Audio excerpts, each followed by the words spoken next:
Lagi bang Makati ang kifi mo o kabayan? Baka ito ang dahilan niyan kung bakit yan ay nangangati. Yan ang pag-uusapan natin kabayan kung bakit ka nagkakaroon ng yeast infection. So tamang-tama meron akong specimen dito. Kabayan, ito napakaraming yeasts. Disclaimer po, unahan ko muna kayo. Ito po ay purong impormasyon lang at hindi po ito medical advice. Kabayan, bilang isang nagtatrabaho dito sa loob ng laboratory, marami po akong na-encounter dito. Almost 90% ng mga kababaihan pag nagpapasa ng kanilang kifi swab, meron silang yeast infection. Sobrang dami ng kanilang yeast kabayan. At ito ang itsura nitong specimen na ito para makita nyo. Yung mga bilog-bilog na yan kabayan, no, na magkadikit-dikit, yeast po yan. Okay, zoom natin.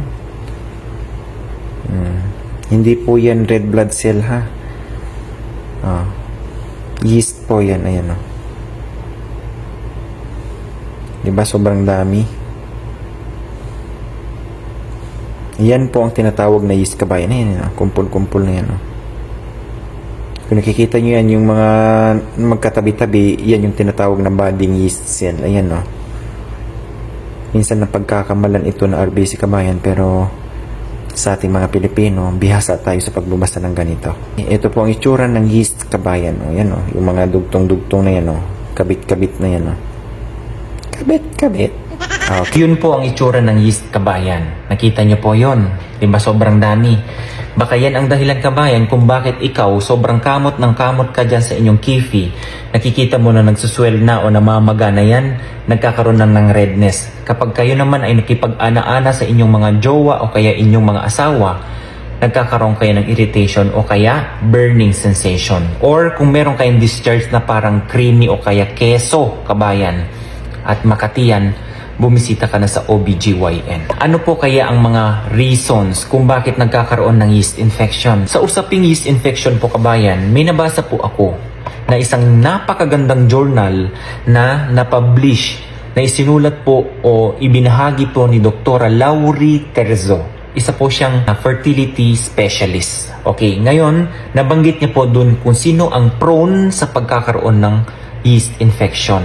Okay, isummarize na lang po natin para at least kahit paano mapaikli ito. Ang mga kababaihan na prone sa pagkakaroon ng yeast infection as stated, una, kapag kayo ay merong hormonal imbalance. Pangalawa, kapag kayo ay sobrang nagtitake ng antibiotic. Pangatlo, kapag kayo ay, marami siguro ang nagtitake ng birth control pill. Pang-apat, kapag kayo ay masyadong gumamit ng feminine wash. Kapag kayo ay buntis, kapag kayo ay diabetic, ang kifi, wala naman ako niyan. Dapat yan ay merong beneficial balance amount ng bacteria at saka yeasts. Pero kung ang yeast nag-overpopulate na, nag-overgrowth niya, ayan na, nagkakaroon ka na ng yeast infection. Kasi ang estrogen kabayan, siya ang nagkokontrol ng glycogen dyan sa inyong mga kifi.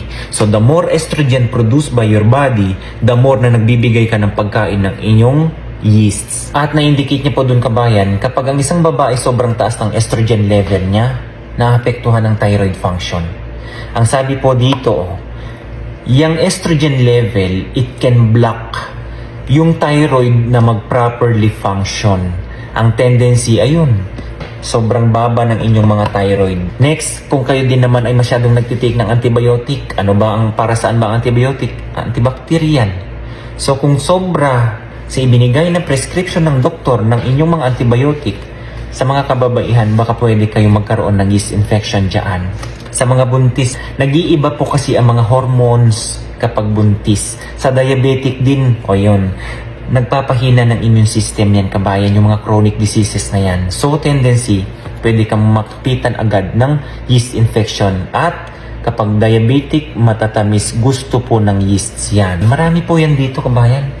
At saka kung ikaw, masyado kang gumamit ng feminine wash, antibacterial din yun kabayan. At saka pag ikaw naghuhugas, wag kang douching. Hindi po yan advisable. Nabanggit niya lang dun kabayan, ang gagamitin ng mga kababaihan dyan is yung running water kabayan. Plain. Hindi niya rin nabanggit na kayo ay gumamit ng sabon, sa totoo lang. Okay? Plain lang. So, Ayun, kabayan, nasa inyo po yan ha. Alam nyo naman at pakiramdaman yun. Alam ko marami ang nakakaranas ngayon sa pagkakaroon ng yeast infection. So ayun, kung ikaw bago ka pa lang sa aking channel kabayan, marami na po akong nagawang vlog dito pagdating sa home remedies kung paano sugpuin ang yeast infection. Uulitin ko, kapag kayo ay nagkakaroon lagi ng pangangati ng inyong mga kifi kabayan, better to visit OBGYN. Huwag nyo na po yung patagalin kabayan. Baka kung ikaw, nabanggit nga ni Dr. Laurie, na merong hormonal imbalances, isa yan na nagkakaroon ng palagian o chronic o pabalik-balik na yeast infection.